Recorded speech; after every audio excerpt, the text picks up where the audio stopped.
In this video, we're going to look at how to keep your dogs and your puppies cool in the summer. We're going to give you some tips and ideas on how you can keep them safe. We're also going to talk about heat stroke, what the signs, what the symptoms are, and if you don't know what they are, stay tuned to the end to find out. It could just save your dog's life. So what are my top 5 tips for keeping your dogs and puppies cool in the summer? At number 5, and this is one we can all do, make sure your dogs have got access to clean water at all times. Top the water up regularly, keep it nice and cool, put some ice cubes in it if you want to. Give them some refreshing treats. Things like watermelons straight out of the fridge are absolutely perfect. They're cool, they're full of liquid, so they'll keep them hydrated. And as you can see, they absolutely love them. Other things you can give are strawberries, banana, which can be frozen, blueberries, or you can put that all together into a doggy ice cream. There's a link in the description below for that. What about number 4? Next on the list is give the puppies and dogs somewhere that they can keep cool. A shaded area that's out of the sun, somewhere they can relax. Create a cool room for them. We use the kitchen. It's got a tiled floor which stays cold. We've also bought a fan and an air cooling unit which the puppies absolutely love to sleep under. I'll include a little clip of that. You can see them all huddled together or underneath the fan and you can hear it blowing.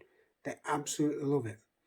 Things you can do to keep a room cool are close the curtains, but open the windows if it's safe to do so. Try and create some airflow. You know what it's like when there's no air movement, that's when it's the worst. So try and create some airflow and keep them cool. Limit the exercise. Puppies and dogs will quite often get themselves overheated very quickly, puppies especially. So don't be afraid to limit the exercise. Give them time in the crates, give them time in the cool room and look after them. Our job is to make sure that they stay cool and don't overheat. You can quite clearly hear the fan. That's up in the top right hand corner on the unit out of the way so the puppies can't chew it. But as you can see, the puppies are all fast asleep right underneath it, enjoying the cool air. So my next tip for keeping your dogs and puppies cool this summer is cool mats, which is one of these things, and wet blankets.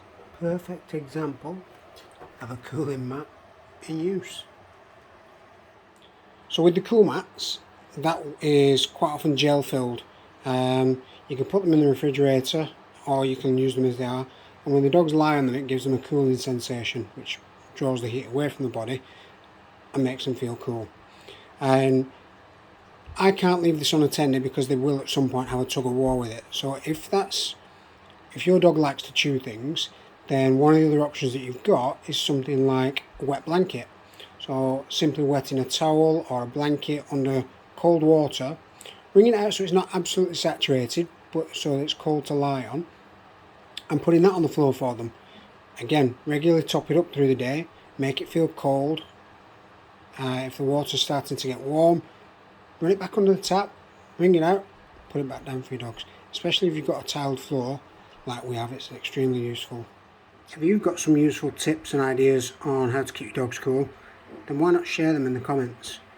I'm sure these guys would appreciate them, and other people watching the video would like to put some into practice as well. Put them in the comments below, guys, and let us know what you do. One of the other things you can do is get some cold water, rub it under your dog's armpits or on the belly. So again, as that evaporates, it gives them a cooling sensation. It draws heat away from the body, which will in turn keep them cool. And you can see these guys are all huddled together. They're on the cool mat, and you can probably hear in the background the air cooling unit that we've got. It blows right into this corner and the dogs love to make the most of it. My next tip's a pretty obvious one.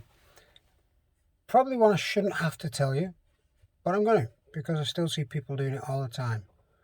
On hot days, do not leave your dog unattended in a car.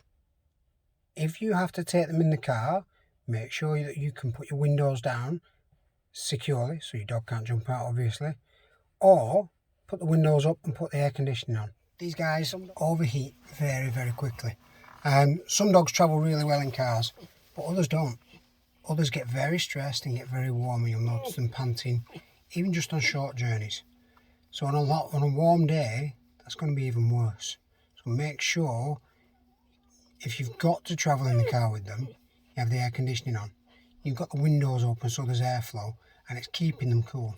As you can see, this little guy's already getting stressed. It's his first time in a car, and he's panting. It's not particularly warm here, but he's panting because he's stressed.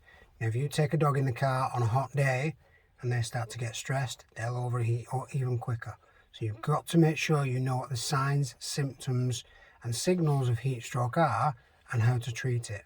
It's vitally important that you do not leave your dog even for just 1 minute.